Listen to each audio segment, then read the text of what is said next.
எல்லா உயிருக்கும் எல்லா படைப்புக்கும் ஏக இறைவனாகிய அந்த இறைவனை வேண்டி விரும்பினவனாக இந்த வகுப்பு. இந்த உலக வாழ்க்கையில் 2 விதமாக படைக்கப்பட்டிருக்கு. சோதனை களம், அருளும் பொருளும் ஒரு சோதனையாக இருக்குது, அறிவும் ஞானமும் ஒரு சோதனையாக இருக்குது.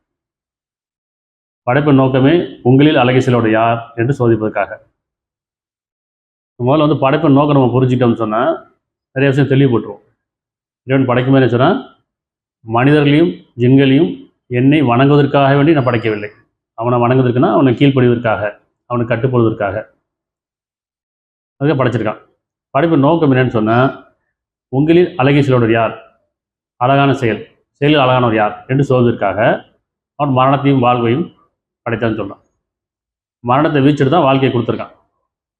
மரணம் விதிக்கப்பட்டிருக்கு, மரணக்கு யாரும் விதிவில்லை கிடையாது. மரணம்ன்றது மரணத்துக்கு வயது கிடையாது, மதம் கிடையாது, ஏற்றத்தாழ்வு கிடையாது, இல்லையா? மரணங்கிறது எல்லாத்துக்கானது. மரணத்தை வீழ்ச்சிட்டு தான் வாழ்க்கையை கொடுத்துருக்கான். இது காலம், வாழ்க்கைங்கிறது காலம், கொடுக்கப்பட்ட காலம். இதில் சோதனை காலம். சோதனைகள் என்ன அப்படின்னு சொன்னால் நன்மை தீமை அப்படிங்கிறது சோதனையாக இருக்குது, உண்மை பொய் அப்படிங்கிறது சோதனையாக இருக்குது. இதில் பொருளும் அருளும் ஒரு சோதனையாக இருக்குது, அருளும் ஞானமும் சோதனையாக இருக்குது. பொருள் நமக்கு பெரும் சோதனை, உறவுகள் ஒரு சோதனை. உறவுகள் கொடுக்கப்பட்டிருக்கு, அதில் உணர்வு கொடுக்கப்பட்டிருக்கு, ஒழுக்கம் மேனிக் கொள்றதுக்காக. அப்போ இது சோதனை களம் அப்படின்னு சொல்கிறான். ஒவ்வொருத்தரும் மரணத்தை சோதிக்கிறது என்பதாக இருக்கிறது. நன்மை தீமை கொண்டு உங்களை சோதிக்கின்றோம்.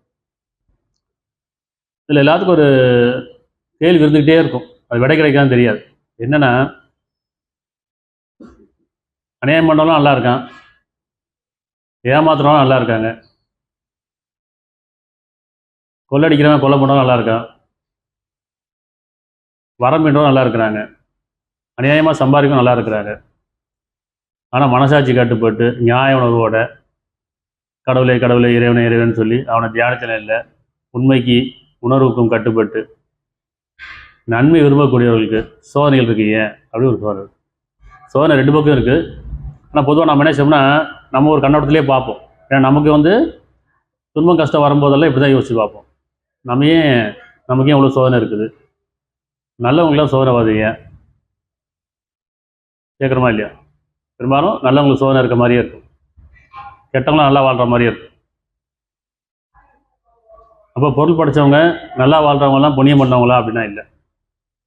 சரி, சோதனைக்குள்ளாகப்பட்டவங்க துன்பத்தில் கஷ்டத்தில் இருக்கிறாங்களே இவங்கெல்லாம் பாவம் செஞ்சவங்களா அப்படின்னா இல்லை. ஏன்னா பாவம் செஞ்சவங்க தானே தீமை இருக்கும், பாவம் தானே தீமை, அப்போ அவங்க தான் கஷ்டம் வரணும் அப்படின்னு நினைப்போம். அப்போ நல்லா இருக்கவங்களுக்குலாம் அவங்க ஏதோ புண்ணியம் செஞ்சுருக்காங்கன்னு நினைப்போம். படைக்கும்போது ஒன்றுமில்லாத தான் இறைவன் படைக்கிறான். மனிதனை படைக்கும்போது பாவமும் புண்ணியமும் ஒன்றும் கிடையாது. இனிமேல் தான் அவங்க செய்கிற பாவத்துக்கான கூலியும் புண்ணியத்துக்கான கூலியும் கொடுக்கப்படும். அப்போ இந்த உலகத்தில் நம்ம கொடுக்கப்பட்டது எல்லாமே ஒரு சோதனை தான். ஆனால் ஒவ்வொருத்தருக்கும் ஒரு எண்ணம் என்னன்னு சொன்னால், மேலே இருக்கவங்கள பார்ப்போம், நல்லா வசதியாக வாழ்கிறாங்க, நல்லா சுகமாக இருக்கிறாங்க, இந்த உலக வாழ்க்கை கஷ்டம் கவலை இல்லாமல் நினைக்கிறோம் நம்ம. ஆனால் அவங்களுக்குலாம் பல கஷ்டங்கள் இருக்கும், ஒவ்வொருத்தர் மாதிரி வலி இருக்கும், தெரியாது. அது மாதிரி சோதனை இருக்கும். என்ன நினைப்போம்னு சொன்னால், நமக்கு மட்டும் ஏன் சோதனை இருக்குது, நம்ம ஏன் கஷ்டப்படுறோம், நம்ம கடவுள் தானே இருக்கோம், நியாயமாக நடக்கும்னு நினைக்கிறோமே, உண்மையாக பேச நினைக்கிறோமே அப்படின்னு நினைக்கிறோம். அதே மாதிரி நமக்கு பிடிச்சவங்க, நமக்கு நெருக்கமானவர்கள், அல்லது நம்ம யாரையாவது பின்பற்றி இருப்போம், அவங்க சில சோதனையை கொண்டு, ஒரு நோயை கொண்டோ அல்லது சோதனை கொண்டோ அவங்க பிடிக்கப்பட்டிருப்பாங்க. அவங்களுடைய மரண எல்லாம் அது நடந்திருக்கும். நிறைய நல்ல விஷயம் செஞ்சாங்க, தான தர்மம்லாம் பண்ணாங்க, நல்ல வழி காட்டினாங்க, நேர்மொழியை வந்தாங்க, இறைவன் பக்கம் திருப்பினாங்க. ஆனால் அவங்களுக்கே இப்படி ஒரு சோதனை வந்துச்சு, கடைசி நேரத்தில் அவங்க ஏன் இப்படி ஒரு மரணம் வந்துச்சு அப்படின்னு சொல்லி கேள்விகள் இருக்கும். அநியாயம் பண்ணுறவங்க நல்லா தான் வாழ்றான், நல்லாவே இறந்து போயிடான்னு நினைக்கும்.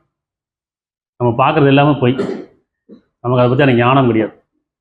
மரணத்துக்கு காரணம் சொல்லப்படுது, நோய்க்கு காரணம் சொல்லப்படுது. நோய் மரணமும் அது இறைவன் என்ன சொல்கிறான், உங்களை நோயை கொண்டு வறுமை கொண்டு போய் நீங்கள் பணிந்து வரும் பொருட்டு. இது ஒரு பக்கம் இருக்குது.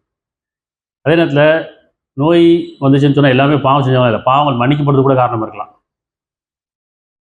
இப்படி மரணம் வருது அப்படின்னு சொன்னால் மரணம் விதிவிலை கிடையாது, எல்லாத்துக்கும் மரணம் வரும். நோய்ங்கிறது சில பேர்த்துக்கு பாவத்தின் காரணமாகவும் சில பேர் பாவத்தை கழிக்கிறது கூட வரலாம், நமக்கு தெரியாது. இது முதல்ல அநியாயக்காரர்களை பற்றி இறைவன் என்ன சொல்கிறான்னு பார்த்துரும். அதாவது வரமீறி வாழக்கூடியவர்கள், உலக அடிப்படையில் பொருள் அடிப்படையில் வாழக்கூடியவர்கள், இந்த உலக வாழ்க்கை மட்டுமே நம்பி வாழக்கூடியவர்கள், அதை பற்றியான இறைவனை சொல்லுவோம். அடுத்து யார் இறைவனை நம்பி வாழ்கிறாங்களோ, நன்றியோடு இருக்கிறாங்களோ, இறைவனுக்கு பொருத்தம் வாழ நினைக்கிறாங்களோ அவங்களுக்கே அந்த சோதனை வந்து பார்ப்போம். இந்த குர்ஆன் வந்து நினைவூட்டு நல்ல விஷயமா இருக்குது, வாழ்க்கைக்கு வழிகாட்டியாக இருக்குது. நிறைய நம்முடைய சந்தேகங்களுக்கெல்லாம் விடை கிடைக்கும். சிந்திச்சா ஓதிக்கிட்டே போனால் கிடைக்காது. குர்ஆன் வந்து ஓதுறதுக்கான கிடையாது, இது மாத்திரம் கிடையாது, சிந்தனைக்குரியது. மனிதன் சிந்தனைக்குரியவன்.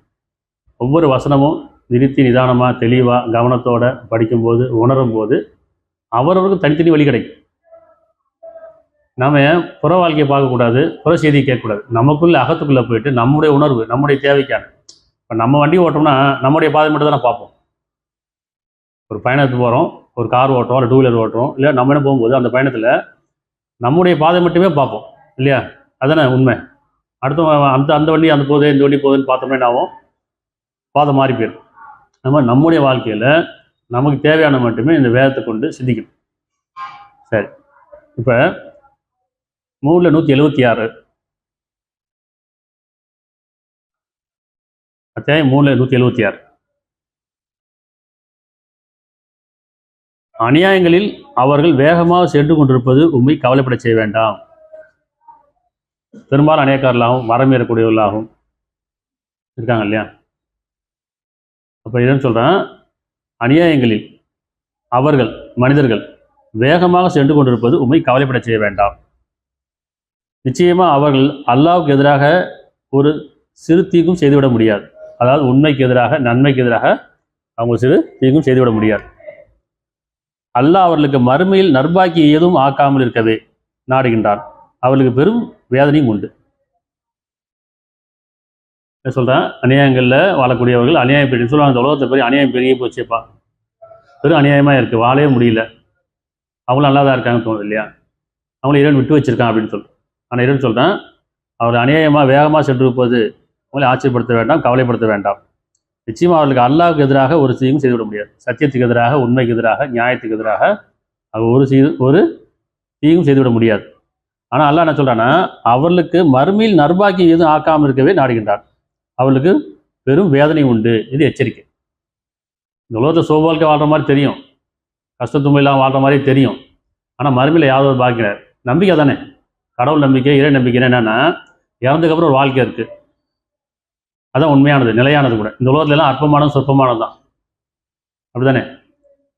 நம்ம பார்த்துருக்கோம், எவ்வளோ செல்வந்தர்கள்லாம் வாழ்ந்துருக்குறாங்க. எவ்வளோ வந்து நீங்கள் முன் சென்றவர்கள் முடிவு என்ன ஆகிட்டு பாருங்கிறான்.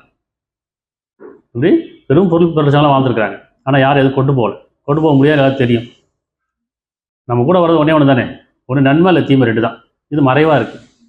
ஆனால் நம்ம என்ன செய்கிறோம், பொருளடிப்பில் பார்த்துட்டு அவங்க நல்லா தானே வாழ்கிறாங்கன்னு நினைக்கிறோம்.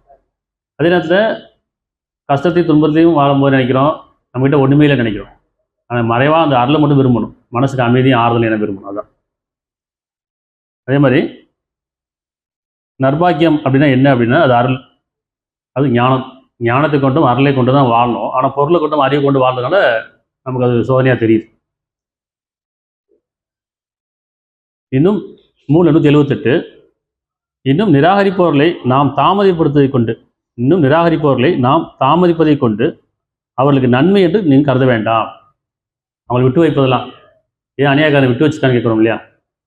வாரமீறவனையா இறைவன் விட்டு வச்சிருக்கிறான் கேட்குறோமா இல்லையா?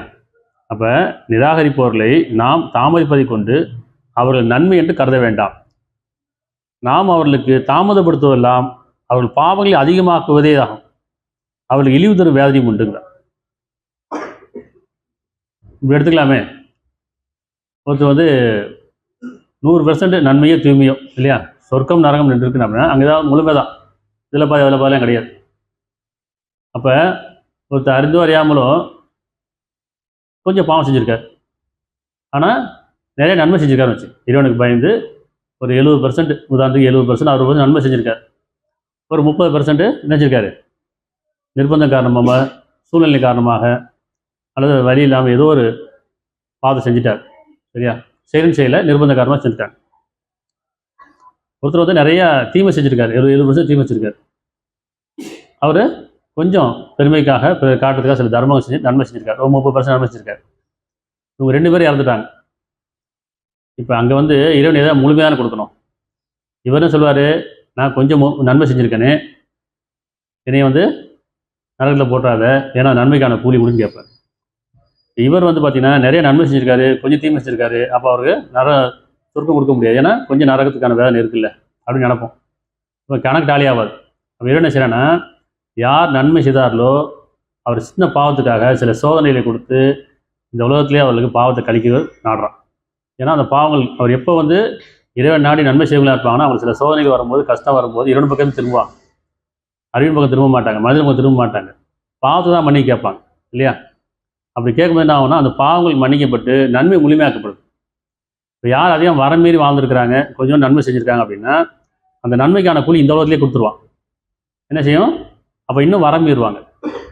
வரமீறுவதாகவும் பாவம் அதிகமாகிடுது, பாவம் முழுமையாகுது, நன்மை கழிஞ்சிது. இங்கே நன்மை கழிக்கப்படுது, அங்கே தீமை கழிக்கப்படுது இல்லையா? அதுக்கான வசனங்கள்லாம் பார்ப்போம்.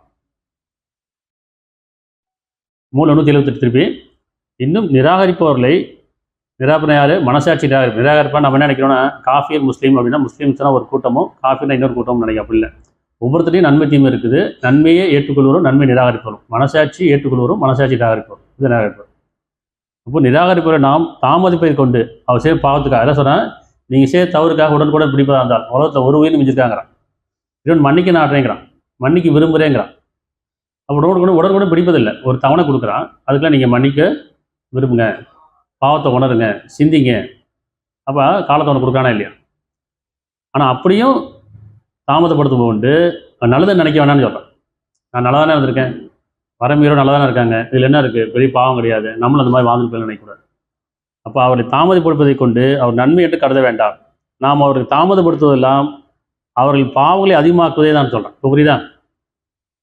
அவர்கள் விட்டு வைப்பதெல்லாம் அவருடைய பாவங்களை அதிகமாக்குவது தான். அவர்களுக்கு இழிவு தரும் வேதனை உண்டு.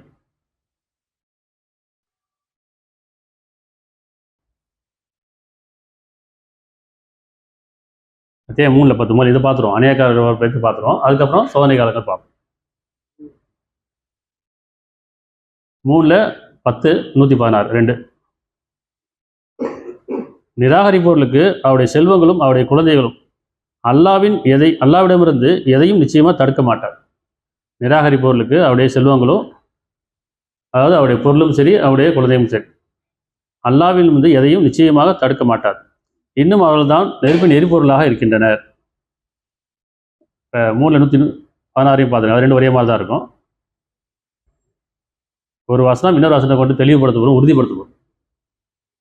நிச்சயமாக எவர் நிராகரிக்கிறார்களோ அவருடைய செல்வங்களும் அவருடைய சந்ததியினரும் அல்லாவிடமிருந்து எந்த ஒன்றையும் அவர்களை காப்பாற்ற இயலாது. அவர்கள் நரக நெருப்புக்குரியவர்கள், அவர் அது என்றென்றும் இருப்பார்கள். மனசாட்சியை நிராகரித்து, நியாயத்தை நிராகரித்து, உண்மை நிராகரித்து வாழும்போது நல்லா வாழ்கிற மாதிரி தெரியும். நிறைய செல்வங்கள் சம்பாதிக்கிற மாதிரி தெரியும், புகழும் பதவியும் கிடைச்ச மாதிரி தெரியும் இல்லையா? அப்படிதான் நினைக்கணும் நம்ம. இப்படி அநியாயக்காரன் நல்லா இருக்கிறான், லஞ்சம் வாங்க நல்லா இருக்கிறான், பொய் சொல்கிறவன் நல்லா இருக்கிறான், ஏமாத்துறவன் நல்லா இருக்கிறான் சொல்கிறோமா இல்லையா? அப்போ அவங்களே இறைவன் விட்டு வச்சுருக்கானே சொன்னால் அவர் தாமதப்படுத்துவதெல்லாம் பாவத்தை அதிகரிக்க தான் சொல்கிறேன். ஆனால் என்ன சொல்கிறேன், அவருடைய பொருட்களும் அவருடைய மக்களும் அல்லாவுடைய வேலையிலிருந்து, இறைவனுடைய வேலையிலிருந்து எதையும் காப்பாற்ற முடியாது. அப்போ நிச்சயமாக எவர்கள் நிராகரிக்கிறார்களோ அவருடைய செல்வமும் அவருடைய சந்ததியினரும் அல்லாவிடமிருந்து எந்த ஒன்றிலிருந்தும் அவர்களை காப்பாற்ற இயலாது, காப்பாற்ற முடியாது. பொருள் இருக்கும், உறவுகள் இருக்கும், புகழ் இருக்கும், பதவி இருக்கும், ஆனால் இறைவனுடைய வேதனை வந்துச்சுன்னு சொன்னால் அதில் தான் அவங்க தப்பிக்க முடியாது. அவங்க செய்த பாவத்துக்கான கூலி அனுப்பிச்சே ஆகணும் இல்லையா? அவர் நெருப்புக்குரியவர்கள், அவர் அது என்றென்றும் இருப்பார்கள். 18:46 இறைவன் சொல்கிறான், அல்லாஹ் தானாடியாருக்கு செல்வத்தை விசாலமாக்குறான், சுருக்குறேங்கிறான். உலகத்தில் 2 இருக்குங்கிறான். யார் இம்மை விரும்புகிறார்களோ நான் அதுலேருந்து கொடுத்துருவேன், மறுமையில் யாதொரு பாக்கியம் கிடையாது. யார் மறுமை விரும்புகிறார்களோ அவங்க சோதிச்சு தான் கொடுப்பேங்க. இப்போ நாம் எதை விரும்புகிறோம்? பிரார்த்தனை நம்ம என்ன கேட்குறோம்? பயப்படணும். பிரார்த்தனை பண்ணும்போது செல்வத்தை கேட்டக்கூடாது, பொருளையும் பதவியும் புகழையும் கேட்டக்கூடாது, இந்த உலக வாழ்க்கையில் எதையும் கேட்டக்கூடாது. ஏன்னா கொடுத்துட்றேங்கிறான், விரைந்து கொடுத்துட்றேங்கிறான். மறுமையில் யாதொரு பாக்கியம் கிடையாது. இப்போ என்ன பயப்படணும்? நீ இறைக்க நல்லிடமாக தேவையாக இருக்கிறவனே, ஏன்னா மறுமைக்கானதை கொடுங்க. பெரும்பாலும் நம்முடைய பிரார்த்தனை என்ன இருக்குது? இந்த உலக அடிப்பில் தான் இருக்குது, பொருள் அடிப்பில் தான் இருக்குது, பணத்தின் அடிப்பில் தான் இருக்குது. அப்போ நம்ம அப்படி கேட்கறத பயந்துக்கணுங்கிறது தான் இங்கே விஷயம். ஏன்னா இறைவன் ஒரே வார்த்தை சொல்கிறான், யார் உலக வாழ்க்கையை விரும்பி கேட்குறாங்களோ விரைந்து கொடுத்துறேங்கிறான். கொடுத்துறாக்க நீங்கள் சோதனைக்குள்ளாயிருங்க. நாம் அவர்களுக்கு கொடுத்து விடுவோம்னா தலைப்பட்டு விடுவார்கள். தன்னடியாக இருக்குது, நாம் கொடுத்து விடுவோம்னா தலைப்பட்டு விடுவார்கள். நான் விரும்பி அளவு கொடுக்குறேங்கிறான். யாருக்கு? தன்னடியாக இருக்குது. அப்போ அவன் விரும்பிய அளவு தான் கொடுக்குறான், அந்த அளவுக்கு நம்ம பார்த்துக்கணும். ஏன்னா பொருள் அதிகமானால் வர மீறிடுவோம், புகழ் அதிகமானால் வர மீறிடுவோம் இல்லையா? இப்போ 18:46 செல்வமும் பிள்ளைகளும் இவ்வுலக வாழ்க்கையின் அலங்காரமே ஆகும். செல்வமும் பிள்ளைகளும் இவ்வுலக வாழ்க்கையின் அலங்காரமே ஆகும். என்றும் நிலைத்திருக்கக்கூடிய நற்செயல்களே உம்முடைய இறைவனிடத்தில் நன்மை பயனுள்ளதாகவும் நம்பிக்கையுடன் ஆதரவு வைக்கக்கூடியதாகவும் இருக்கின்றன. நல்ல செயல் அது மட்டும்தான் இறைவனிடத்தில் பயன் தருங்கிறான். அதுக்கான கூலி மட்டும் நீ இறைவன் எதிர்பார்ந்தீங்க. அப்போ செல்வமும் பிள்ளைகளும் இவ்வுலக வாழ்க்கையின் அலங்காரங்கிறான். அந்த அலங்காரத்தில் நீங்கள் மயங்கிட வேண்டாம், மதிமயக்க மட்டும் வேறு இல்லைங்கிறான். திருமணம் அதான் நம்ம ஆசை வைக்கிறோம். செல்வம் பிள்ளைகளும் அலங்காரமான வாழ்க்கை. சைத்தான சொல்கிறான், அவர் உலக வாழ்க்கையை ஆடம்பரமாக ஆக்கி அவரை அனைத்தும் வழிகெடுத்துவேங்கிறான். ஒரே விஷயம் தான், உள்ளச்ச முறைகளை தவிர. சைத்தான சொல்கிறான், இறைவனுக்கும் சைத்தானுக்கும் இடையில பேச்சுவார்த்தை நடக்குது. இறைவனே இறுதி காலம் வரைக்கும் என்னை விட்டு நரகத்தில் போட்டாத என கொஞ்சம் ஆபாசம் கொடுன்னு கேட்குறான், இறுதி காலம் வரைக்கும். அப்போ என்ன ஆபாசம் எதுக்காக கேட்குறான்னா, உன்னுடைய நல்லடியார்களை தவிர மற்றவங்களுக்கு இந்த உலக வாழ்க்கையை ஆடம்பரமாக்கி அவர் அனைவரும் வழிகெடுத்துவேங்க. இந்த ஆடம்பர வாழ்க்கையை தான் நம்ம விரும்புகிறோம், அதன் மீது ஆசை கொள்கிறோம், அது இல்லைன்னு தான் கவலைப்படுறோம் இல்லையா? அதுக்காக தான் முயற்சிக்கிறோம், அதுக்காக தான் நினைச்சிடும், நியாய உணர்வை இழந்துடுறோம், மனசாட்சியை மறந்து வாழ்ந்துட்டுருக்கோம். ஆடம்பர வாழ்க்கை வேண்டாங்கிறது விரும்பணும். ஏன்னா இந்த உலகத்தில் எல்லாமே அற்பமானதும் சொற்பமானதும் நிலையானது கிடையாது. இதை விட மேலானது ஒன்று இருக்குன்னு சொல்கிறானா இல்லையா? அதான் நம்பிக்கை, அதான் உள்ளட்சம். அதுக்காக நம்ம நினைச்சிடும், இறைவன் நம்புகிறோம். சரி பாருங்க, செல்வமும் பிள்ளைகளும் இவ்வுலக வாழ்க்கையின் அலங்காரமே ஆகும்னு சொல்கிறேன். ஆனால் என்றும் நிலைத்து நிற்கக்கூடிய நற்செயலே உங்களுடைய இறைவனிடத்தில் நன்மை பயனடைவதாகவும் நம்பிக்கையுடன் ஆதரவு வைக்கக்கூடியதாக இருக்கிறார். உங்களுடைய செயலுக்கான கூலி நம்பிக்கையுடன் ஆதரவு வைக்கிறார். நல்ல செயலுக்கான கூலி நிச்சயம் இறைவன் கைவிட மாட்டோம் இல்லையா?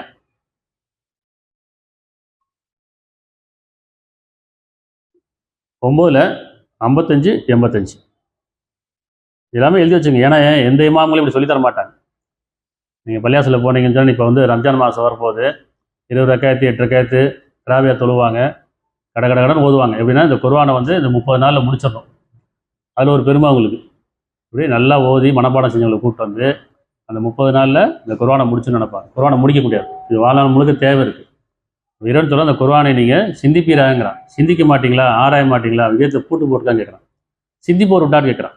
சிந்திக்கு போட்டு நான் எளிதாக்கி வச்சுக்கேன்னு சொல்கிறான். அப்போ இந்த குர்ஆனை எப்படி ஓதணும்? நிறுத்தி நிதானமாக கவனமாக சிந்தனையோட உள்ளச்சத்தோட வாழ்க்கைக்கு வழிகாட்டுதான்னு பார்க்கணும். இம்மைக்கு மறுமைக்கானதாக இருக்கும். அப்போ எப்போ குர்ஆனை ஓதுனமோ அது மந்திரம், சிந்திச்சோம்னா அது வேதம் சரியா? சிந்தனைக்குரிய மனிதன், சிந்தனைக்குரியவன்.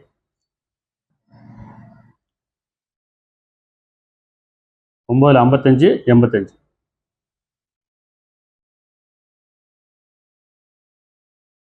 அவருடைய செல்வங்களும் அவருடைய மக்களும் உம்மை ஆச்சரியப்படுத்த வேண்டாம்.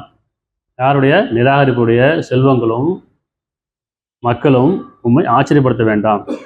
அல்லாஹ் அவற்றை கொண்டு உலக வாழ்க்கையிலேயே அவர்களை வேதனை செய்யவும் அவர்கள் அருள் கொடைகளை நிராகரித்தவர்களாக இருக்கும் நிலையிலே அவருடைய உயிரை பிரிவதை நாடுகிறான். என்ன நாடான் புரியுதா? கொஞ்சம் நிதானமாக இந்த வசனம்லாம் நோட் பண்ணி வச்சுக்கோங்க. திரும்பி வீட்டில் போய் படிச்சுன்னா உங்களுக்கு புரியும். கவனத்தோடு படிங்க. அவருடைய நிராகரிப்புடைய செல்வங்களும் அவருடைய மக்களும் உண்மை ஆச்சரியப்படுத்த வேண்டாம். ஆச்சரியமாக பார்க்குறோமா இல்லையா? எப்படி பார்க்குறோம்? அலங்காரமான வாழ்க்கையை ஆச்சரியமாக பார்க்குறோம். நமக்கு இந்த மாதிரி வாழ்க்கை கிடைக்கலையேன்னு பார்க்குறோம். அதுக்காண்டி ஏங்கிட்டு இருக்கிறோம் இல்லையா? ஆனால் இவன் சொல்கிறான், அவருடைய செல்வங்களும் அவருடைய மக்களும் உண்மை ஆச்சரியப்படுத்த வேண்டாம். அல்லாஹ் அவற்றை கொண்டு, செல்வங்களையும் மக்களையும் கொண்டு இவ்வுலக வாழ்க்கையிலேயே அவர்களை வேதனை செய்யவும் அவர்கள் அருள் கொடைகளை நிராகரிப்பவர்களாக இருக்கிற நிலையில் அவருடைய உயிரை பிரிவதை அல்லாஹ் நாடுகிறான். எல்லாமே இருக்குங்க. பொருள் இருக்கும், உறவுகள் இருக்கும், பதவி இருக்கும் இல்லையா? எல்லாமே இருக்கும். ஆனால் என்ன இருக்காது? அருள் இருக்காது, தூக்கம் வராது, உறவுகள்கிட்ட உண்மை இருக்காது, பொருள் பயன் தராது. பார்த்துருக்கோமா இல்லையா? அடுத்த படுக்கையிலே கிடப்பாங்க, எல்லா உணவும் இருக்கும், சாப்பிட முடியாது இல்லை, பசிக்கும், சாப்பிட முடியாது. உணவு இருக்கும், உறவுகள் இருக்கும், பயன் தராது, பொருள் இருக்கும், பயன் தராது. என்ன நினைப்பாங்க? ஏண்டா வாழ் நினைப்பாங்க. அருள்குடைய நிராகரித்தல் இல்லை, இறந்து போயிடலாமா, செத்து போயிடலாமா நினைப்பாங்களா இல்லையா? ஏன்னா எல்லாம் இருந்தும் பிரயோஜனமே இல்லையே. அப்போ அவங்க நம்பிக்கை இழந்துருவாங்க இருப்பாங்க. எதன் மீது? இறைவன் மீது இல்லை, அந்த பொருள் மீது நம்பிக்கை இழந்துருவாங்க, உறவு மீது நம்பிக்கை இழந்துருவாங்க, நம்முடைய விருப்பங்கள் மீது நம்பிக்கை இழந்துருவாங்க. ஏன்னா அவ்வளோதான் நம்ம வாழ்க்கை.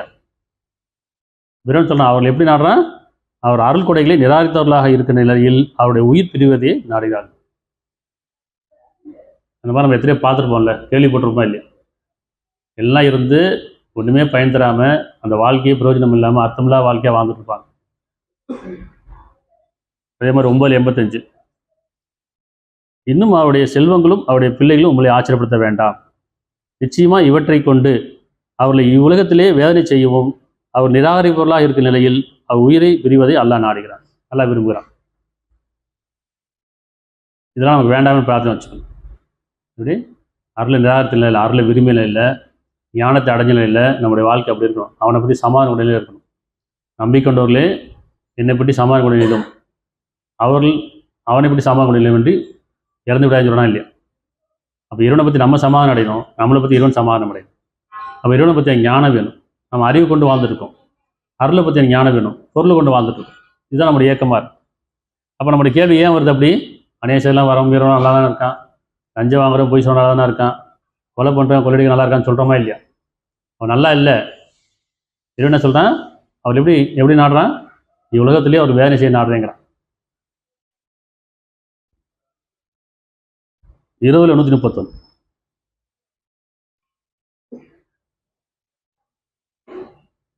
வேதம் உங்களுக்கு நினைவூட்டுதலாக இருக்குது, எச்சரிக்கையாகவும் இருக்குது, உபதேசமாகவும் இருக்குது, இதில் படிப்பனையும் இருக்குங்கிற. 20:131 இன்னும் அவர்களில் சில பிரிவினர்கள் சுபம் அணிவிக்க நாம் வீட்டிற்பக்கம் உங்களுடைய கண்களை நீட்டாதீர். அவர்களில் மனிதர்களில் சில பிரிவினர்கள் சுபம் அணிவிக்க நாம் வீட்டிற்கு பக்கம் உங்களுடைய கண்களை நீட்டாதீங்க, உங்களை பார்க்காதீங்கிறான். உலக வாழ்க்கையில் வாழக்கூடியவங்க, உலக வாழ்க்கையில் மூழ்கி கொடுக்கவங்க, பொருள் படைத்தவங்கள்ட்ட அவங்க நாடாதீங்க, அவங்க திரும்பாதீங்க. உங்கள் வாழ்க்கை மட்டும் நீங்கள் பாருங்கள். உங்களுக்கு என்ன விரும்போ அதை மட்டும் விரும்புங்க. உங்கள் மனசில் என்ன சொல்லுது, உணர்வு சொல்லுது, அமைதி நிம்மதியும். இந்த அமைதி நிம்மதி தவிர மற்ற எல்லாமே விரும்புகிறோம் நம்ம. ஆனால் நம்ம கடைசியாக விரும்புவது என்ன? அமைதி நிம்மதி. அதுதான் இல்லை, அது அருளுது, அது ஞானத்தில் அடையக்கூடியது இல்லை. பொருளை கொண்டு அடைஞ்சிட முடியுமா? அமைதி நிம்மதி பொருளை கொண்டு அடைஞ்சிடுமானா இல்லை. பொருள் இருக்குது, அமைதி இல்லை. உறவுகள் இருக்குது, நிம்மதி இல்லை. அப்படிதானே? எத்தனையோ செல்வந்தர்கள் தற்கொலை பண்ணிக்கிறாங்கல்ல, எல்லாத்தையும் விட்டுட்டு ஓடி போயிடறாங்களா இல்லையா? கேள்விப்பட்டிருக்கோமா இல்லையா? சொத்தெல்லாம் விட்டுட்டு இந்த பொருள்லாம் ஒன்று வேணாம், இதில் அமைதி நிம்மதி இல்லைன்னு சொல்லி துறவியாக போகிறவங்க எத்தனை பேர் இருக்கிறாங்க. இப்போ என்ன சொல்கிறேன், நீங்கள் விரும்பக்கூடியது அருளும் ஞானமாக இருக்கட்டும், பொருளை வேண்டாம், அதுக்கான பிரார்த்தனை பண்ணாதீங்க, அதுக்கான உழைக்காதீங்க. உங்களுடைய வாழ்க்கை மறுமைக்கானதாக இருக்கட்டும், இம்மைக்கானது கிடையாது. இப்போ அவர்களில் சில பிரிவினர்களில் சுகம் அணிவிக்க நான் வீட்டிற்பக்கம் உங்களுடைய கண்களை நீட்டாதீங்க. அந்த திரும்ப வேணான்னு சொல்கிறான். அவர்களை அதில் சோதிப்பதற்காகவே நாம் கொடுத்துள்ள உலக வாழ்க்கையின் அலங்காரமே ஆகும். உமது இறைவன் வழங்க இருப்பது சிறந்ததும் நிலையானதாகும். எது வேணும்? இறைவன் வழங்கிருக்க சிறந்ததும் நிலையானது வேணுமா, அது அற்பமான சொற்பமான வேணுமா? நீங்கள் கண்களை நீட்டாதீங்கன்னு அந்த மாதிரி திரும்பாதீங்க. அவங்க நல்லா வாழ்றான்னு நினைக்க வேண்டாம், அவங்களாம் நல்லா வாழ்றான்னு நினைக்க வேண்டாம். இப்படி உங்களுக்கு என்ன வேணும், நமக்கு என்ன வேணும்?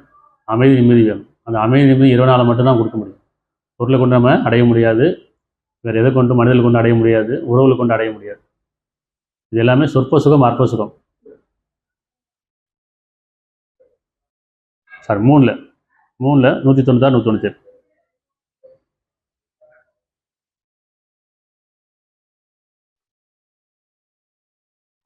இது எல்லாமே அப்படியே ஆர்டர் எழுதி வச்சுங்க. ஒரு வசனம் இன்னொரு வசனத்துக்கு வரிசை எழுதி வச்சுட்டிங்கன்னா அடுத்து படிக்கும் உங்களுக்கு சிந்தனையோடு இருக்கும்.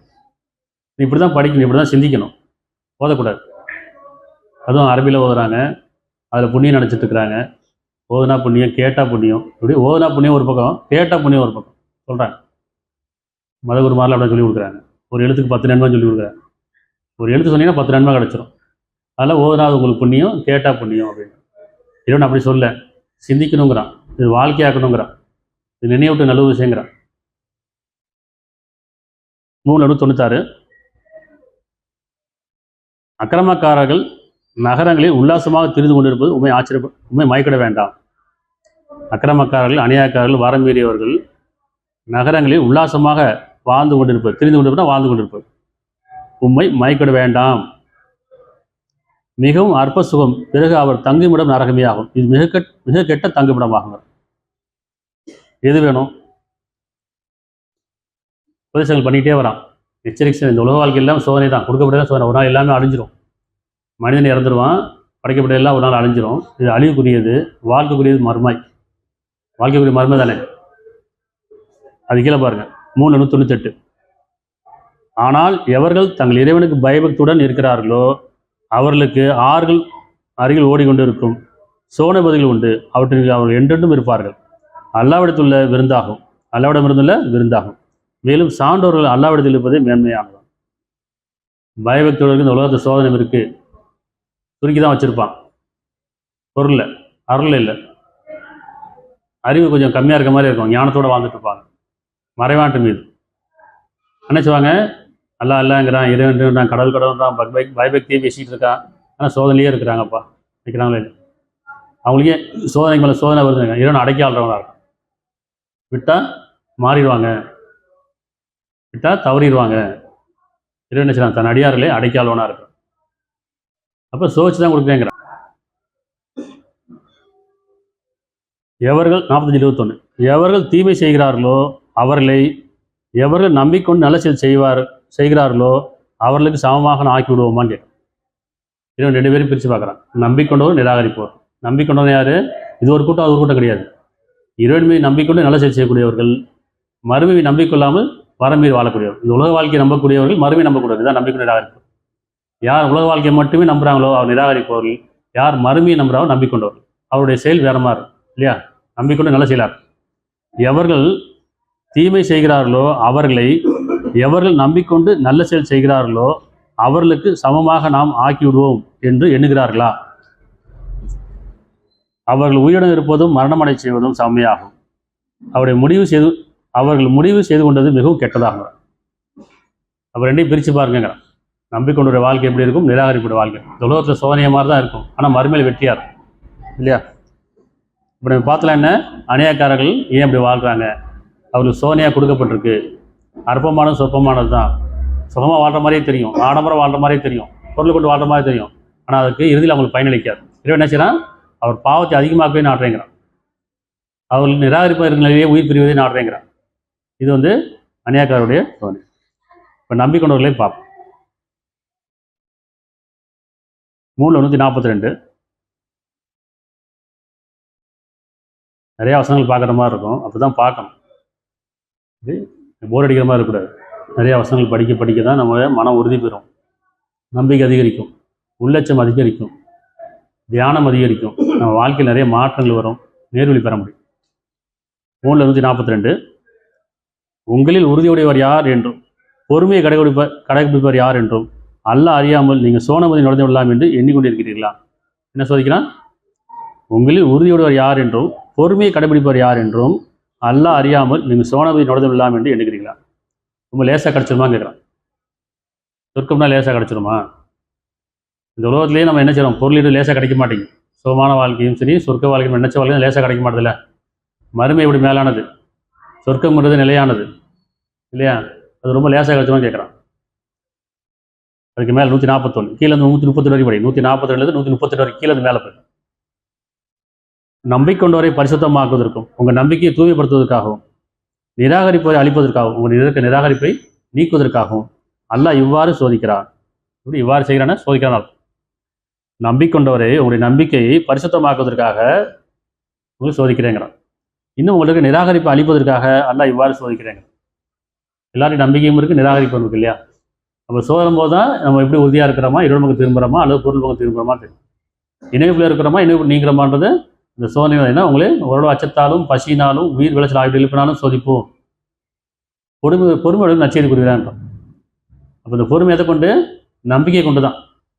இறைவன் மீது நம்பிக்கை கொண்டு தான் பொறுமை. அப்போ நம்பிக்கொண்டவரை பரிசுத்தமாக்குவதற்கும் நிராகரிப்பவரை அளிப்பதற்கும் அல்லாஹ் இவ்வாறு செய்கின்றான். உங்களுக்கு ஒரு சோதனை ஏற்பட்டால் 3:140 உங்களுக்கு ஒரு சோதனை ஏற்பட்டால் அதே போன்று மற்றவர்களுக்கும் சோதனை காலம் உள்ளது. ஒவ்வொருத்தையும் சோதிப்பேங்க, ஒவ்வொருத்தரும் சோதனை வரும். உங்களுக்கு மட்டும்தான் இல்லை. எப்படி நினைச்சுவாங்க, எனக்கு மட்டும் ஏன் சோதனை வருது கேட்குறமா இல்லையா? அவங்களும் நல்லா இருக்கான்னு நினைக்கிறமா இல்லையா? அவங்களுக்கும் சோதிக்கிறாங்க, அவங்களுக்கு தெரியாது. ஒவ்வொருத்தரும் வழியில தான் வாழ்கிறாங்க, ஆனால் மறைச்சு வாழ்கிறாங்க அல்லது மறந்து வாழ்கிறாங்க. அவ்வளோதான். சோதனை எல்லாத்துக்கும் இருக்குது. சோதனைக்கெல்லாம் வயசு கிடையாது, மதம் கிடையாது, அது ஏற்றத்தாலாம் கிடையாது. எல்லாரும் சோதனை உண்டு. ஆனால் வெளியே பகட்டாக தெரியும், அவ்வளோதான். அவங்களாம் பொருள் இருக்காங்க, அவங்களுக்கு என்ன சோதனை இருக்குன்னு நினைக்கும். அவங்களுக்கும் கடன் இருக்குது, நோய் இருக்குது, அவங்களுக்கும் துன்பம் இருக்குது, கஷ்டம் இருக்குது, அவங்களுக்கும் வேதனை இருக்குது, இவங்களுக்கும் இருக்குது. இது எல்லாமே சோதனை தான். அப்போ உங்களுக்கு ஒரு சோதனை ஏற்பட்டால் அதே போன்று மற்றவருக்கும் சோதனை காலம் உள்ளது. இத்தகைய காலங்களை மனிதனிடையே நாமே மாறி மாறி வர செய்கின்றோம். இதற்கு காரணம் நம்பிக்கொண்டவரை அல்லாஹ் அறிவதற்கும் உங்களில் சாட்சியமாய் வாழ்வோரை தேர்ந்தெடுத்துக் கொள்வது. நல்லா கவனிக்க இந்த வசனத்தை.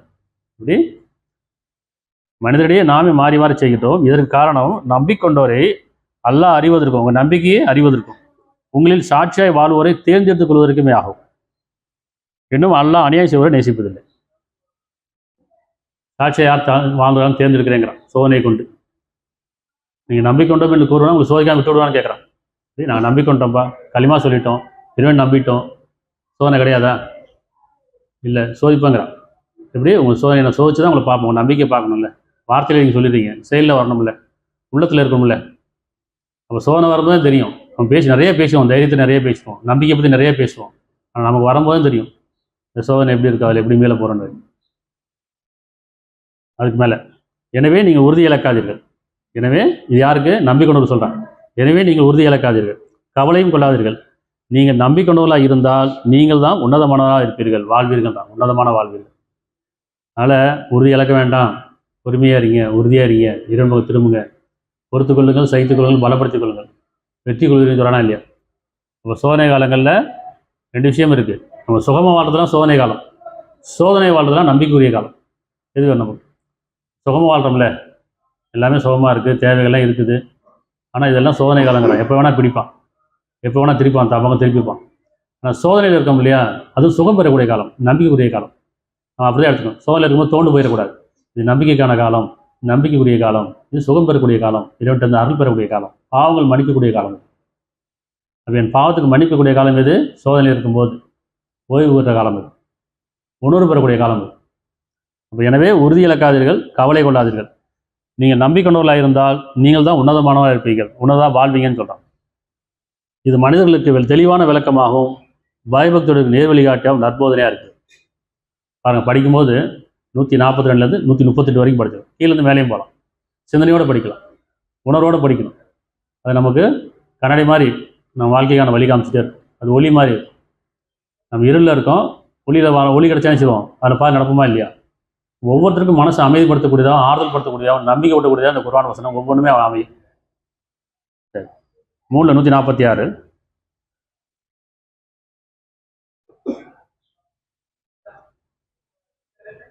நம்ம கேள்வி இருக்குல்ல, இந்த கேள்விக்கு பதில் கிடைக்குதான் பாரு. 146 மேலும் எத்தனையோ நபிமார்கள் அவருடன் தங்கள் இறைவனையே சார்ந்தவர்களும் பெருமளவில் சேர்ந்து அறப்போர் புரிந்தனர். எனினும் அல்லாவின் பாதையில் அவர்களுக்கு ஏற்பட்ட துன்பங்களால் அவர் உறுதி இழந்து விடவில்லை, பலகீனம் அடைந்து விடவில்லை, பணிந்து விடவில்லை. அல்லாஹ் பொறுமையாளரை நேசிக்கின்றார். நபிமார்களுக்கும் தூதர்களுக்கும் சோதனை இருந்துச்சா இல்லையா? வரலாறு அப்படி தான் சொல்லு. ஐயூப் நபிக்கும் சோதனை இருந்துச்சு. இவனே எனக்கு துன்பம் தீண்டி இருக்கிறது, சைத்தான் துன்பத்தை கொடுத்துட்டான் அப்படி கேட்குறாங்களா இல்லையா? இப்ராஹிம் நபின்னு சொல்கிறாங்க, நான் நோயுற்ற காலத்தில் அவனே சுகப்படுத்துறேன்னு சொல்கிறாங்க. எல்லா நபிமார்களுக்கும் எல்லா தூதர்களுக்கும் என்ன சோதனை இருந்துச்சு தானே? நோயும் இருந்துச்சு, வறுமையும் இருந்துச்சு. அதுக்கான வசனங்கள்லாம் பார்ப்போம். இப்படி படிங்க. மேலும் எத்தனையோ நபிமார்கள் அவருடன் தங்கள் இறைவனையே சார்ந்தவர்கள், இறைவன் நம்பியவர்களும் பெருமளம் சேர்ந்து அறப்போர் புரிந்தனர். எனினும் அல்லாவின் பாதையில் அவர்களுக்கு ஏற்பட்ட துன்பங்களால் அவர்கள் உறுதி இழந்து விடவும் இல்லை, பலகீனம் அடைந்து விடவும் இல்லை, இன்னும் பணிந்து விடவும் இல்லை. அல்லாஹ் பொறுமையாளரை நேசிக்கின்றான் இல்லையா? உதாரணத்துக்கு நம்ம ஐயூப் நபி வரலாறு போயிட்டு வரலாம். 21 83 84 ஒவ்வொரு வசனம் படிக்கும் போதெல்லாம் முன்னாடி பின்னாடி படிங்க. நிறைய வசனங்கள் இருக்குது, நம்ம கொஞ்சம் அதை குறிப்பிட்டு பார்ப்போம். 21 83 இன்னும் ஐயூப் தாம் இறைவனிடம், நிச்சயமாக என்னை துன்பம் தீண்டி இருக்கிறது, இரக்கம் காட்டுவதற்கெல்லாம் நீயே மிகவும் இரக்கமுடையவனாக இருக்கிறாய் என்று பிரார்த்தித்த போது. துன்பம் நேத அப்போ ஒவ்வொரு நபிமாருக்கு துன்பமும் கஷ்டம் வந்திருக்குல்ல, நோயும் வந்திருக்குல்ல. அப்போ உங்களுக்கு முன்மாதிரி அவங்க தான் வாழணும். சாட்சியாளர் இருக்காங்கல்ல, நபிகிட்ட உங்களை அழகிய முன்மாதிரி இருக்கலாம், தூதர்கிட்ட உங்களை அழகிய முன்மாதிரி இருக்கலாம். எல்லாத்துலேயுமே அவருக்கு என்னப்பா நோய் வந்தானே அவருக்கு தெரியும், அவர் துன்பம் வந்தானே அவருக்கு தெரியும். அவர் பாட்டு சொல்லிட்டு போயிடுவார், நம்பிக்கொள்ளுங்கன்னு சொல்லிட்டு போயிடுவார், பிரார்த்தனை பண்ணுங்கன்னு சொல்லிட்டு போயிடுவார். சொல்கிறோமா இல்லையா? ஆனால் அவரும் நோயில் பட்டு அவரும் பிரார்த்தனை பண்ணி அவரும் சுகமாக இருக்குது, அதான் நமக்கு முன்மாதிரியை காட்டுறாங்க. அவர் துன்பம் வரும்போது இரண்டு பக்கம் திரும்பி அவரும் கஷ்டம் நீங்கி இருக்கு அப்படின்னு சிலர் பிரார்த்தனைக்கு முன்மாதிரி ஆகும், உங்களுக்கு வழிகாட்டுறது முன்மாதிரி இருக்கலாம். எல்லாத்தையும் அப்போ அவர் பண்ணுறோமா இல்லையா? அப்படின்னு சொன்னால் அப்போ வரலாறுல என்ன சில படிப்பினர் இருக்குது, ஒவ்வொரு நபிமார் அப்படின்னு சொல்கிறான். அப்போ ஐயூப் நபி வரும்போது, இன்னும் ஐயூப் தம் இறைவனிடம், நிச்சயமாக என்னை துன்பம் தீண்டி இருக்கின்றது, இரக்கம் காட்டுவதற்கெல்லாம் நீ மிகவும் இரக்கமுடையவனாக இருக்கின்றாய். பாருங்க அந்த வசனங்கள், அந்த வார்த்தைகளை பாரு. அப்போ இறைவனை எப்படி உணரணும்? அது உணர்ந்து தானே பிரார்த்தனை பண்ணுறோம். வெறும் சடங்காக பிரார்த்தனை பண்ணக்கூடாது. அவருடைய பண்புகளை உணரணும். இறக்கம் காட்டுவதற்கெல்லாம் நீ மிக்க இறக்கமுடையவனாக இருக்கின்றாய் என்று பிரார்த்தித்த போது நாம் அவருடைய பிரார்த்தனை ஏற்றுக்கொண்டோம். உங்கள் பிரார்த்தனையில் உள்ளச்சம் இருக்கட்டும்ங்கிறான். பிரார்த்தனை பயபக்தி இருக்கட்டும், பணியோட பிரார்த்தனை செய்யுங்க, அந்தரங்கமாக பிரார்த்தனை செய்யுங்க. அப்போ அவருடைய பிரார்த்தனையை நாம் ஏற்றுக்கொண்டோம். அவருக்கு ஏற்பட்ட துன்பத்தை நீக்கிவிட்டோம். அவருடைய குடும்பத்தையும் பின்னும் அதை போன்ற ஒரு தொகையினரையும் கொடுத்தோம். அப்படி அவருடைய பிரார்த்தனையை குடும்பத்தாரையும் அது போன்ற தொகையினருக்கும் சுகத்தை கொடுத்தேங்கிறான். ஒரு தொகையினரையும் கொடுத்தோம். இன்னும் நம்மிடமிருந்துள்ள கருணையும் நல்லடியார்களுக்கு நற்சிந்தனையாகவும் இருக்கின்றது. நம்மிடமிருந்து கருணையாகவும் நல்லடியாருக்கு நற்சிந்தனையாகவும், அதாவது அத்தாட்சியாக இருக்குதுங்க. சரியா? அதே மாதிரி இப்ரானிய படி வரலாறுல 26:80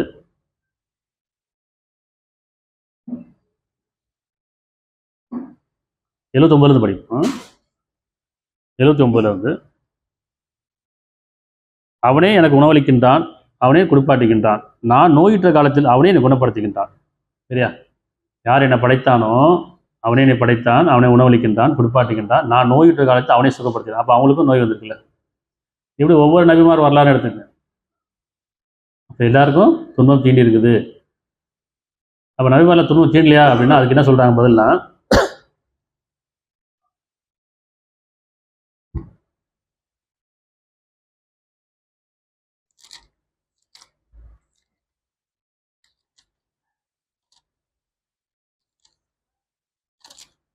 787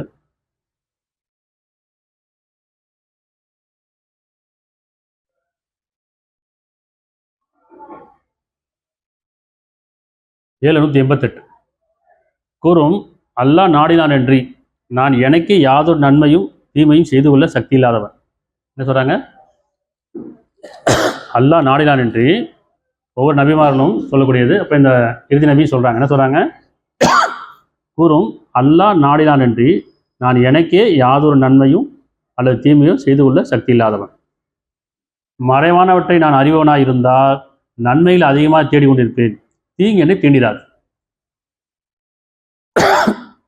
அப்போ நபிமார்களுக்கும் தீர்க்கதரிசிகளுக்கும் இல்லையா, இறைவனுக்கு முன்மாதிரியாக நமக்கு வழிகாட்டுறாங்கல்ல. அப்போ அவங்களுக்கும் அந்த இறைவன் சோதனை கொடுத்துருக்காங்கல்ல. எப்படி இறைவன் திரும்பினாங்க? அவங்க இணை வைக்கல, தோண்டு போல.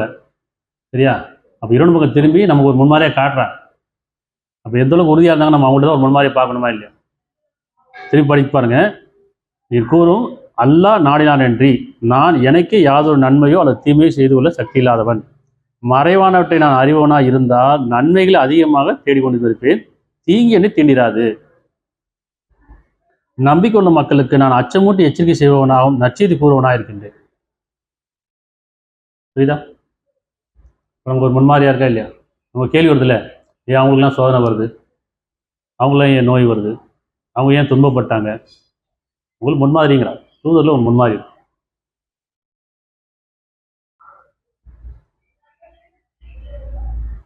32 15 19 வரைக்கும் நம்ம அத்தாட்சிகளை நம்பிக்கொண்டவர்கள் யாரெனில் அவர்கள் அவற்றின் மூலம் அறிவுறுத்தப்பட்டால் அவர்கள் முற்றிலும் அடிபணிவார்கள், தம் இறைவனை புகழ்ந்து துதிப்பார்கள், அவர்கள் பெருமை அடிக்க மாட்டார்கள். நம்முடைய அத்தாட்சியமான வசனங்கள் மீது அத்தாட்சியங்கள் நம்பிக்கொண்டது யாருன்னு சொன்னால் அவர்கள் அவற்றின் மூலம் அறிவுறுத்தப்பட்டால் அவர்கள் அடிபணிவார்கள், முற்றிலும் அடிபணிவார்கள், தம் இறைவனையே புகழ்ந்து துதிப்பார்கள், அவர்கள் பெருமடிக்கவும் மாட்டார்கள். அவர்கள் தங்கள் படுக்கையிலிருந்து எழுந்து தங்களுடைய இறைவனை அச்சத்தோடும் ஆர்வத்தோடும் நினைவு கூறுவார்கள், மேலும் அவர்களுக்கு அளித்ததிலிருந்து செலை செய்வார்கள். இதெல்லாம் மறுமை நம்பக்கூடியவங்களுக்கு. அவர்கள் செய்த செயலுக்குரிய கூலி மறைத்து வைக்கப்பட்டுள்ள கண்குளிர்ச்சியை எவரும் அறிந்து கொள்ள முடியாது. நல்லா கவனிக்க, வெளிப்படையாக பார்க்குறோம். அவங்களுக்கு நோய் வந்து இறந்து போயிட்டாங்க, கஷ்டம் வந்து இறந்து போயிட்டாங்க, அவங்களுக்கே அப்படி கஷ்டம் வந்துச்சு, நல்லா தானே இருந்தாங்க, நிறைய நல்ல விஷயம் சொன்னாங்களே, இப்படி நிறைய நன்மை செஞ்சாங்களே, அப்போ அவங்களுக்கே அந்த சோதனை வச்சு ஒரு கேள்வி வைக்கிறோமா இல்லை? ஆனால் இறைவன் என்ன சொல்கிறேன்? அவர் செய்த செயலுக்குரிய கூலியாக மறைத்து வைக்கப்பட்டுள்ள கண்குளிர்ச்சி எவரும் அறிந்து கொள்ள முடியாது. எனவே இறைவனை நம்புவோரை பாவி போல் ஆவாரா? சமமாக மாட்டார். இறைவனை நம்பிக்கொண்டு நல்ல செய்தவர்களே பாவி போல் ஆக்குமான்னு கேட்குறான். அப்படி ஆக மாட்டாங்க, சமமாக மாட்டாங்க இல்லையா? எவரும் நம்பிக்கொண்டு நல்ல செயல் செய்கிறார்களோ அவர்களுக்கு அவருடைய இறைவனத்தில் சோனம் உண்டு. சோனம் உண்டுன்னு அர்த்தம் சுகம் உண்டு, அமைதி உண்டு, நிம்மதி உண்டு. சொர்க்கம்னா என்ன? சுகம், அமைதி, நிம்மதி, நிலையானது. நரகம்னா வேதனைக்கு மேல் வேதனை, துன்பமும் கஷ்டமும் வேதனை. அப்போ நரகம்னா நம்ம பார்த்ததில்லை, அதோடைய பிரதிபலிப்பு என்னன்னு சொன்னால் வேதனைக்கு மேல் வேதனை, துன்பத்துக்கு மேல் துன்பம், கஷ்டத்துக்கு மேல் கஷ்டம், சங்கடம், வருத்தம் எல்லாமே அதுதான். பயம், கவலை எல்லாமே அந்த நரகத்துடைய இது. சொர்க்கம்னா என்ன? சுகம், அமைதி, நிம்மதி, சாந்தம், சமாதானம், பொறுமை, நம்பிக்கை, இதெல்லாம் வந்து சொர்க்கத்துக்கான புள்ளியார். அடுத்து 38:28 அல்லது நம்பிக்கொண்டு நல்ல செயல் புரிவோரை பூமியில் குழப்பம் செய்வது போல் நாம் ஆக்கி விடுவோமா, அல்லது பயபக்தோடரை பாவிகள் போல் நாம் ஆக்கி விடுவோமான்னு கேட்கலாம். உங்களுடைய பார்வை தவறாக இருக்குங்கிறான், உங்களுடைய பலகீனம் அங்கே இருக்குது, ஆனால் நம்பிக்கொண்டு ஒரு கூலி முழுமையாக்கப்படும். இந்த உலகத்தில் சில சோதனை கொண்டு அவர் பாவங்கள் கழிக்கப்பட்டு நன்மை முழுமையாக்கப்படும். யார் அநியாயம் செய்து வரம் பெறினாங்களோ அவருக்கு சில சோதனையை கொண்டு அவருக்கு பொருளை கொடுத்து அவர் வரம் பெற வச்சு அவர் பாவங்கள் அதிகமாக்கப்பட்டு பாவங்கள் முழுமையாக்கப்படும். சரியா? ஏன்னா முழுமையான கைப்பற்றுறான். அந்த உலகத்தில் நன்மை தீமைக்கு கூலி உண்டு, ஆனால் அங்கே வந்து பிரார்த்தனை கிடையாது, பாவமணிப்பு கிடையாது, சிறிது காலம் சொர்க்கம் சிறுகால நரகம்லாம் கிடையாது, ஏதோ ஒன்று முழுமை தான். அப்போ இந்த உலகத்தில் வாழுங்காலங்களில் பாவங்கள் மன்னிக்கப்படணும், கழிக்கப்படணும். நம்ம இறுதி காலத்தில் எது மிஞ்சுதோ அதுதான் நம்முடைய வாழ்க்கையாக, அது பாவமோ அது புண்ணியமோ. உயிரை கைப்பற்றும் போது எது மிஞ்சுதோ அதுக்கான கூலியை கொடுக்கப்படும். அங்கே போய் நம்ம சொல்லுவாங்கள்ல, கேள்வி கணக்கு இருக்குது, இறைவன் எடை போடுவான், தீர்ப்பு அளிப்பான். இறைவன் சொன்னால் மனிதரிடமோ ஜிங்களிடமோ அந்நாளில் பாவத்தை பற்றி கேள்வி கேட்க மாட்டாதுங்கிறான். ஆனால் நம்ம என்ன சொல்லுவாங்க, வேதம் அப்படி தான் சொல்லுது, பெரும்பாலும் தான் சொல்கிறாங்க. என்ன சொல்கிறாங்க? கேள்விகளை கேட்பான், நன்மைக்கான கூலி கொடுக்கப்படும், தீமைக்கு யாருடைய எடை அதிகமாக இருக்கோ. இது எல்லாமே இந்த உலகத்தை வாழுங்காலங்களில் உபதேசம் பண்ணியாச்சு, எச்சரிக்கை கொடுத்தாச்சு, காலம் கொடுக்கப்பட்டாச்சு. இறைவன் சொல்கிறான், சிந்திப்போம் சிந்திக்கும் போது நீண்டாயில் கொடுக்கவில்லையாங்கிறான். சிந்திப்போம் சிந்திக்கும் போது நீண்டாயில் கொடுக்கவில்லையா, உங்களை தூதர் வரலையா, வேதம் கொடுக்கப்படலையா, உங்களுக்கு காலம் கொடுக்கப்படலையா, நான் மன்னிக்கப்படலையா, எல்லாம் உலகத்தை முடிஞ்சு போச்சு. மறுமையில் எது மிஞ்சுதோ அதுதான், உயிரை கைப்பற்றும் போது நமக்கு எது மிஞ்சுதோ அதுதான். அதாவது சொல்கிறான், மனிதரிடமோ ஜென்களிடமோ அந்நாளில் கேள்வி கேட்கப்பட மாட்டாதுங்கிறான். கேள்வி கணக்கெல்லாம் கிடையாது, எல்லாமே நமக்கு பதிவாக்கப்பட்டாச்சு, அதுக்கான கூலி தான் கொடுக்கப்படும். அதனால் ஒரு பாவமோ புண்ணியமோ அது முழுமையாக்கப்பட்டு தான் கைப்பற்றப்படும். பாவத்துக்கான கூலி இந்த உலகத்தில் கழிக்கப்பட்டு நன்மை முழுமையாக்கப்படணும், அல்லது தீமைக்கான நன்மைக்கான கூலி முழுமையாக்கப்படணுச்சுன்னா பாவம் கழிக்கப்படும், நன்மை தான் ஒன்று. அப்புறம் வாழுங்காலங்களில் இரண்டு மன்னிப்பு கேட்கணும். மன்னிப்பு கேட்டு இப்போ நம்ம பாவம் மன்னிக்கப்படும். எப்போ வேணால் காலம் வரலாம், நேரம் எப்போ வேணால் வந்துடலாம். அதுக்கு முன்னாடி செய்யணும், இறைவனை உணர்ந்து இரவு நேரங்களில் எதிர்த்து இறைவன்கிட்ட பாவம் மன்னிப்பு கேட்டு படுக்கிலிருந்து எழுந்து அல்லாஹ்வை நினைவு கூர்ந்து, எதுக்கு? கருணை நினைவு கூர்ந்து, இரக்கத்தை நினைவு கூர்ந்து, மன்னிப்பை நினைவு கூர்ந்து அவனிடத்தை கேட்கணும், என் பாவம் மன்னிக்கப்படுது மாரி இவனே. ஏன்னா ஒவ்வொரு நித்திரையிலும் உயிரை கைப்பற்றிக்கிறான். யாரோட தவணை முடிச்சோ நிறுத்திக்கிறேங்கிறான், யாரோட தவணை முடிக்கணும் திருப்பி அனுப்புறேங்கிறான். அந்த நித்திரை இறுதியாச்சுன்னா, அந்த இரவு இறுதியாச்சுன்னா பாவம் எப்போ மன்னிக்கப்படும்? அப்போ வாழுங்கால அந்தந்த ஒவ்வொரு பகலும் நமக்கு சோதனையாக இருக்குது, ஒவ்வொரு இரவும் கருணையாக இருக்குது. அந்த கருணையிலும் காலவாசனம் தவற விட்டுறக்கூடாது. சரியா? அடுத்து 3:162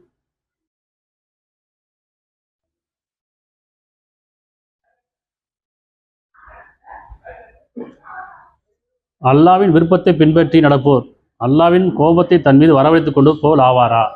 இவன் கேட்குறான். இது அல்லாவின் விருப்பத்தை பின்பற்றி நடப்போர் அல்லாவின் கோபத்தை தன் மீது வரவழைத்துக் கொண்டு போல் ஆவாரா? அவனது இருப்பிடம் நரகமே ஆகும், அது தங்குமிடம் மிகவும் கெட்டதா. இவன் பிரித்து காட்டுறான். நீ என்னுடைய விருப்பத்தை பின்பற்றி நடத்தீங்கன்னு சொன்னால் என்ன சொல்கிறேன், அவன் கோபத்தை வரவழைத்து கொண்டு ஆவாரா? இல்லை, அவங்களுக்கான கூலி என்கிட்ட இருக்குது, அது யார் நிராகரிக்காங்களோ அவங்களுக்கு கூட்டி அவங்க தங்குமிடம் எது? நரகமே ஆகும், அது மிகவும் கெட்ட தங்கிடமாகும். இல்லையா? 2:154 இன்னும் அல்லாவின் பாதையில் மரணம் அடைந்தோரை இறந்து விட்டார் என்று கூறாதீர்கள், என்னாதீர்கள். அல்லாவுடைய பாதையில், யார் இவனுடைய பாதையில், சத்திய பாதையில் முன்மாதிரியாக வாழ்ந்து சாட்சியாக வாழ்ந்து வேதத்துக்கு சாட்சியாக உண்மைக்கு சாட்சியாக நன்மைக்கு சாட்சியாக வாழ்ந்தாங்களோ அவர் மரணம் அடையும் போது நம்ம மரணத்தை பற்றியும் பார்க்குறோம். எப்படி பார்க்குறோம்? அவங்க நோயில் இறந்துட்டாங்க, கஷ்டத்தில் இறந்துட்டாங்க, அல்லது துன்பத்தில் இறந்துட்டாங்க.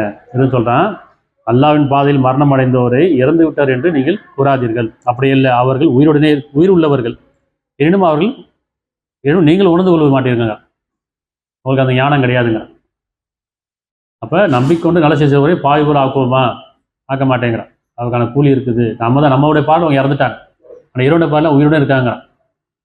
உதாரணத்துக்கு 3:157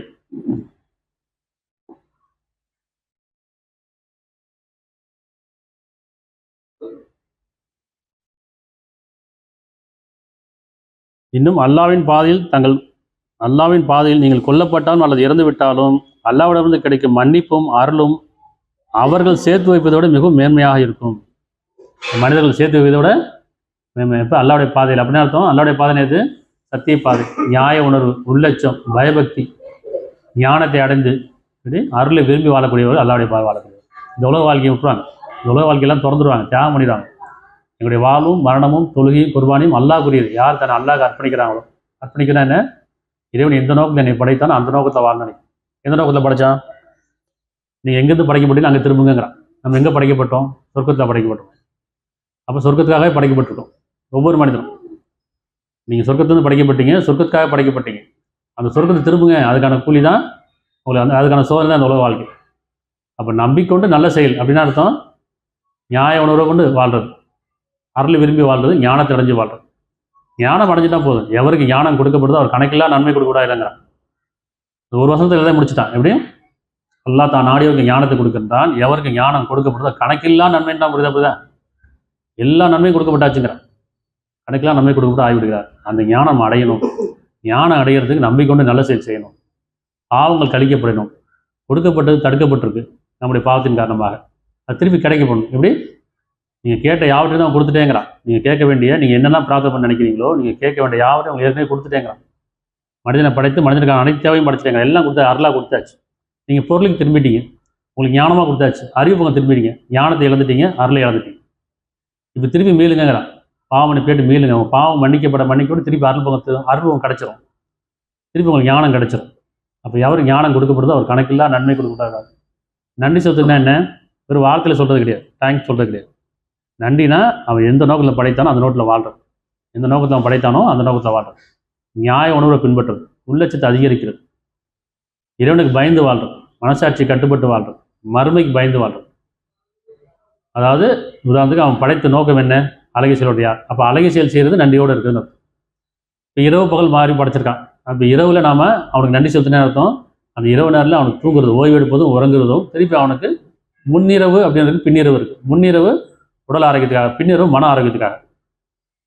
முன்னிரவு உடல் ஆரோக்கியத்துக்காக உறங்குங்கிறான். பின்னிரவு நிச்சயம் மன்னிப்பு கேளுங்க. அவர் பின்னிரவுக்கும் உங்களுடைய மன ஆறுதலுக்காகவும் அமைதிக்காகவும் ஞானம் பெறுறதுக்கும் அருளை பெறுறதுக்கும் பின்னிரவில் மன்னிப்பு தருங்க. சரியா? 169. அல்லாவின் பாதையில் கொல்லப்பட்டவர்களை இறந்தவர்கள் என்று நிச்சயமாக எண்ணாதீர்கள். தம் படைப்பாளனிடம் அவர் உயிருடனே இருக்கிறார்கள், அவர் உணவளிக்கப்படுகிறார்கள். இவர்தான் சகிதானவன் சொல்லுவாங்க. இவங்க சொல்ற வேற.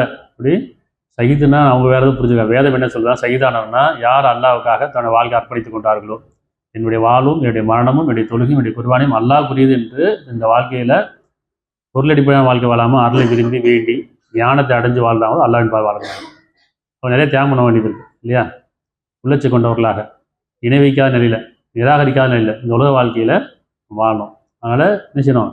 எங்கள் இறைவனே எங்களை எந்த நோக்கத்தில் படைத்தாயோ, எந்த விருப்பத்தில் படைத்தாயோ அந்த விருப்பத்தில் வாழது. எங்கள் போக்கில் எங்களை விட்டுறாதே. முற்றிலும் உனக்கு பணிந்தவர்களாக, உனக்கு நன்றி உடையவர்களாக, உள்ளச்சமுடையவர்களாக, உன் அருளை வேண்டி விரும்பியவர்களாக நாங்கள் வாழ வேண்டும். அதனால் இந்த உலகத்தை எதையும் பார்க்க வேண்டாம், அறிவு கொண்டு பார்க்க வேண்டாம். இப்படி நல்லா அநியாயம் கண்டவங்களாம் திடீர்னு அப்படி தூண்ட மாதிரி இறந்து போன மாதிரி தெரியும். பார்ப்பா இவ்வளோ அநியாயம் பண்ணால் அவனுடைய மரணம் பாரு எவ்வளோ லேசாகிடுச்சு நடப்போம். ஆனால் அது மறைவாக்குது, அந்த வேதனை எப்படி நமக்கு தெரியாது. நல்ல வாழ்ந்தவங்க, நல்ல நன்மை செஞ்சவங்க, நிறைய வழிகாட்டியவங்களாம் இருப்பாங்க. அவங்களுடைய மரணம் நமக்கு சோதனையாக தெரியும். நல்லா சார் ரெண்டும் உங்களுக்கு தெரியாதுங்கிறான், உங்களுக்கு மறைவாக்குது, சோதனையாக இருக்குங்கிறான். அதனால் எந்த மரணத்தை கொண்டு நம்ம எடை போடக்கூடாது, எந்த மரணத்தை நம்ம காரணங்கள் தேடக்கூடாது. மரணம் வரும், அது எல்லாத்துக்கும் கண்டிப்பாக வரும். ஆனால் ஒவ்வொருத்தருக்கும் அவருடைய மனம், இப்போ நம்ம எதெல்லாம் பார்க்கணுமோ வேணான்னு விரும்பணுமா இல்லையா? எதை பார்த்து சங்கடமாக இருக்கும், இது வேண்டாம் இறைவனே. அப்போ நம்ம வாழங்காலங்களில் சுகமாக வாழணும், சுகமாக இறக்கணும், மன அமைதியான வாழ்க்கையில் இப்படி இறைவனை பற்றியான திருப்தி கொண்டு. இறைவனே உன்னை பற்றி ஞானம் கொடு, உன்னை அடையும் பொருட்டு, உன் அருளை அடையும் பொருட்டு, உன் பண்புகளை அடையும் பொருட்டு, மன அமைதி பெறும் பொருட்டு. மனம் எப்பயுமே திருப்தி இருக்கணும். நன்றி நேரம் தெரியுமா? திருப்தி. இப்படி கொடுத்த காலங்களில் மனைவி மேலே திருப்தி, பிள்ளைகள் மேலே திருப்தி, கணவர் மேலே திருப்தி, கொடுக்கப்பட்ட உறவு மேலே திருப்தி, உணவு மேலே திருப்தி, எல்லாத்தையும் திருப்தி அடைந்த ஆன்மாவே தான் இறைவன் சொல்கிறான். அவன் கைப்பற்றணும்னு சொன்னால் திருப்தி அடைந்த ஆன்மாவே அப்படின்னு அர்த்தம். வாழங்காலங்களில் ஒவ்வொருத்தரும் திருப்தி அடையும். நம்ம புற வாழ்க்கையை பார்த்துறோம், அகப்பாறை விட்டுறோம். அப்போ அவங்கள பார்த்து அந்த மாதிரி நமக்கு இல்லையே, இந்த மாதிரி நமக்கு இல்லையேன்னு கவலைப்படுறோமா இல்லையா? அது இல்லை, உங்களுக்கு கொடுக்கப்பட்டது திருப்தி கொள்ளுங்க. உலகத்து எல்லாமே சொற்பமானது அற்பமானது தான், அதில் திருப்தி கொள்ளுங்க. மறுமை இன்னும் மேலானதாக இருக்குங்க. அவர் இப்போ திருப்தியோட எல்லாம் நேசிக்கிறேங்க. அப்போ நாம திருப்தி அடைப்போம், இரவு நம்மளை திருப்தி அடைறானா இல்லையா? எத்தனையோ பேர் பாருங்கள், உடல் ஊனம் இருக்குது, அதுக்கப்புறம் பாருங்கள் இப்போ நிறைய பேர் கை இல்லாமல் இருக்காங்க, கால் இல்லாமல் இருக்காங்க, கண்ணு தெரியாமல் இருக்கிறாங்க, அவங்க கூட நல்லா வாழ்றாங்க.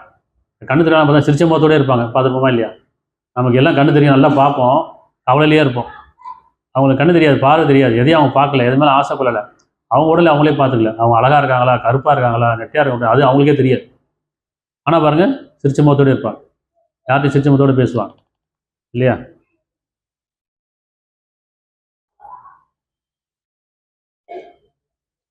உதாரணத்துக்கு ஒரு நமக்கு நினைக்கிறோம் இல்லையா, நம்ம எல்லாமே இருக்கு கவலைப்படுறோம். சில இல்லாமல் எத்தனை பேர் இருக்காங்க, கை இல்லை, ஒரு கால் இல்லை, 2 கால் இல்லை, கண்ணு தெரியல, காது கேட்கல. ஆனால் இதெல்லாம் அவங்க மனசில் வாழ்கிறாங்க. அந்த மனம் தான் நம்ம வாழ்க்கையாக இருக்குது, உடல் எல்லாம் சோதனையாக இருக்குது. அதே மாதிரி பொருள் எல்லாமே இருக்கும், ஆனால் நமக்கு என்ன செய்யணும், எதுவும் சுகம் பெறாது. எத்தனை பேர் இல்லாமல் இருப்பாங்க, ஆனால் கொடுத்தது கொண்டு திருப்திப்பட்டு இருப்பாங்களா இல்லையா? அதனால் நம்ம என்ன செய்யணும், பொருளையோ அறிவை பார்க்கக்கூடாது, உருவத்தை பார்க்கக்கூடாது, உணர்வு உள்ள மட்டுமே மன அமைதியாக இருக்கா, நான் திருப்தி அடைஞ்சேனா, அவரோடு கொடுக்கப்பட்ட திருப்தி அடைங்கிறான். இதில் எல்லாமே சோதனை காலம் தான், எது நிலையானது கிடையாது, எதையும் கொண்டு போக முடியாது. ஆனால் மறுமை மேலானதாக இருக்குது.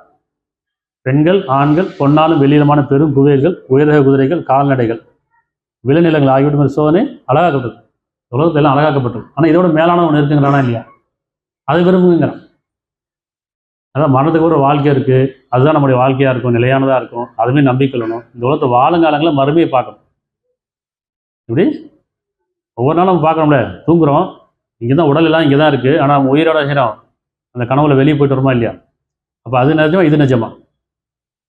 எத்தனை பேர் வீட்டில் தான், அத்தனை பேர் உடலும் வீட்டில் தான் இருக்குது. ஆனால் ஒவ்வொருத்தரும் கனவுல என்ன செய்யறோம், போகாத ஊரெலாம் போயிட்டு வரோம், பார்க்காத இடம்லாம் பார்த்துட்டு வரோம்.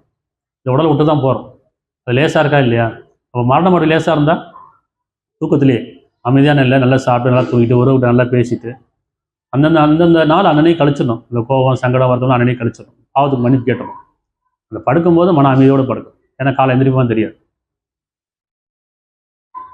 அதனால் எந்த இறுதியில் நம்ம வரத்துக்கு முன்னாடி பாவங்கள் மன்னிக்கும், பாவத்துக்கு மன்னிப்பு மட்டுமே முதல்ல பிரார்த்தனை செய்வோம். நம்முடைய பிரார்த்தனை எப்படின்னா பாவம் மன்னிப்பு மட்டுமே கேட்கும்.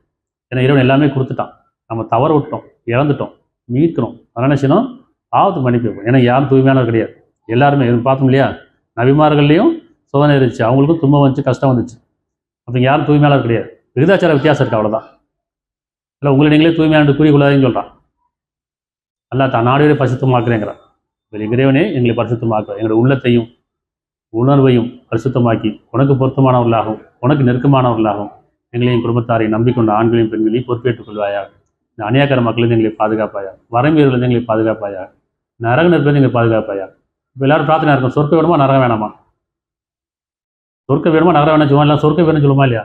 நரகம் வேண்டாம் கேட்டால் போதுமா இல்லை? நரக நெருப்பத்துக்கு பாதுகாத்துனா அடுத்த சொர்க்கம் தானே. 2 தான், 1 2 தான். பொருளாக அருளான்னு கேட்டால் நீங்கள் அருளும் வேணும்னு கேட்கறத பொருள் வேணான்னு கேட்கலாம். அறிவா ஞானமானா அறிவு வேணாலும் ஞானம் வேணும்னு இருக்கும். வீட்டில் ஏதாவது ஒன்று தான் இறைவன் கொடுப்பான். அதே மாதிரி நம்ம சொர்க்கம் கேட்டே இருக்க விட நரகம் வேணான்னு கேட்டோம்னா சொர்க்கத்தானே போகிறோம். அப்போ எது வேணாங்கிறது கேட்போம், வேணுங்கிறது அவனே கொடுப்பான். நம்ம வேணுங்கிறதுக்கு அறியாமல் கேட்டுருவோம், வரமீறி கேட்டுருவோம். ஆனால் தீமை விட மாட்டோம். தீமை வேணான்னு கேட்டாலும் நன்மை நம்ம வந்து அடைஞ்சிரும். அதனால் பாவத்துக்கு மன்னிப்பு கேட்போம். இறைவன் நிச்சயம் மன்னிப்பவன் கருணையால். இறைவனே நாங்கள் உன்னை பற்றி சமாதானம் கொண்ட நிலையிலும் நீ எங்களை பற்றி சமாதானம் நிலையிலிருந்து எங்கள் உயிரை கைப்பற்றி விடாது. இறைவனே முற்றிலும் உன் வழிபடும் வழிகளை எங்களை அறிவித்துருவாயாக. நிச்சயமாக எங்கள் மீது இறக்க முடியும் கருணையாலும். எல்லா புகழும் அல்லாஹ்வுக்குரியது.